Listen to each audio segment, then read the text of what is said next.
Hello guys, good morning sa atin lahat. Ah, Araw ngayon ng linggo, February 22 na ng taon na ito. Kamusta kayo guys, mga kamoto riders? Kamusta ang kalagayan natin lahat? Sana maging okay kayo lahat. Mga riders, ito pala yung update ngayon ng trapiko sa kalsada, sa service road na naman. Ulit-ulit tayo nag-update dito guys, kasi ngayong linggo napakaluwag ng kalsada, very smooth, walang traffic, napaka luwag ng kalsada talaga, parang nasa province ka lang. Pero sana sa unahan hindi siya masyado or hindi siya traffic, kasi may mga lugar kasi na mga matao na nag-aantay yung mga jeep sa pasahero. Yan, medyo traffic yan guys, kasi alam mo naman yung jeep, umiisip nila yung sarili nila makakuha ng pasahero, kahit sa gitna naghihinto, mag-aabang ng customer, mag-aabang ng pasahero. Yan, katulad dito sa Walter Mart, medyo bumagal. Kitang-kita naman natin guys na medyo traffic ng konti dahil yung mga jeep dyan sa unahan ay nag-aantay ng mga pasahero. Pati ito sa kaliwat kanan niya nag-aantay. Bakit sumisikip yung kalsada? Bakit yung nag-cause ng traffic dahil dyan? Tagalan tayo ng konti dito kasi yung sarapan natin hindi umabante dahil sa nag-aantay ng pasahero yung jeep.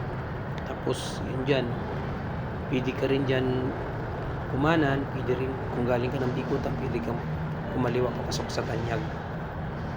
Yun, dito sa may Walter Mart. Ito yung sikat na groceryhan dito sa service road na to, mga tao yan dyan. O diba, ito yung papasok yan doon kung galing kang Bikutan, diba? Kung galing ka naman ng Sukat, dito ka kanan.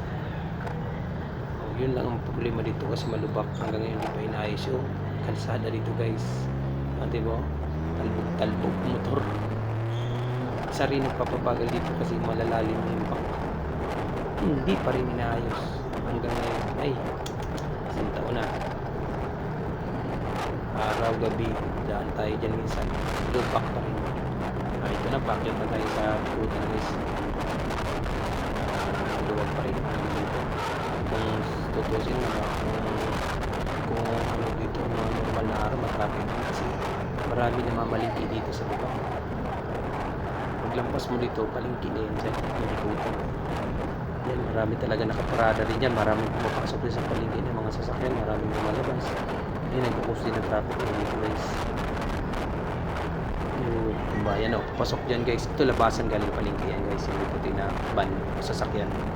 Labasan nyo guys sa palingki. Dito naman, ito yung entrance sa palingki. Ito. Sa harap niya ng ano yan, dito, harap yan. Van. Pasok yan sa palingki ng Bikutan. Guys, lagi ko paalala sa atin lahat, lagi tayo mag-ingat sa kalsada at pahabaan natin yung ating mga pasensya. Habaan natin yung natin sa kapwa driver natin, kasi minsan konting diferensya na nag-iinitan na. Huwag tayong maging ugaling ganyan guys, kasi pangit yun, ma-revoke yung ano mo yan, lisensya. May bagong batas pati ngayon, pag-away ka sa kalsada, pagsuntukan ka dyan, iyari ka, mawalan ka ng lisensya. Pero magandang rules yan, kasi para hindi mag-away yung kapwa driver mo. Usap na lang ng maayos, ang magandang gawin.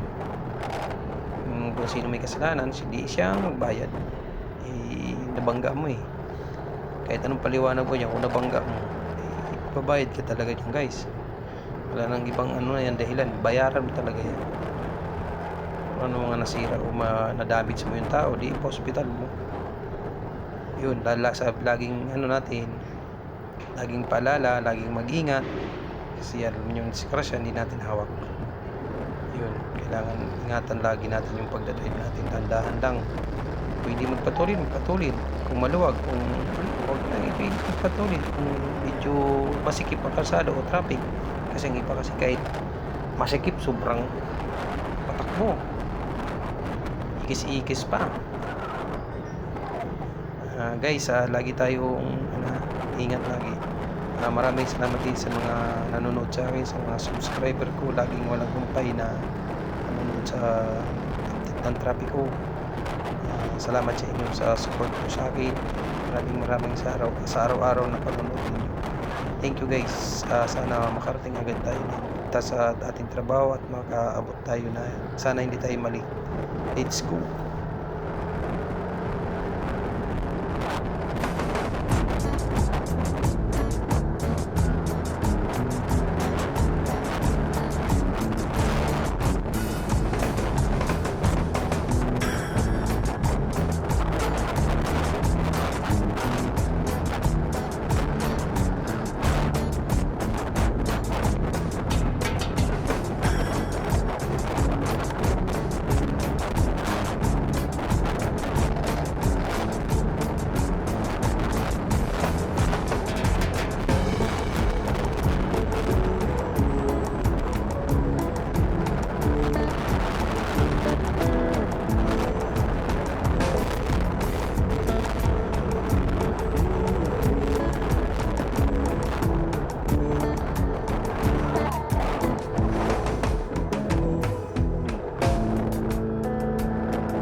Guys, nandiyan pa ba kayo? Nandito na tayo sa C5 guys. Sobrang luwag pa rin.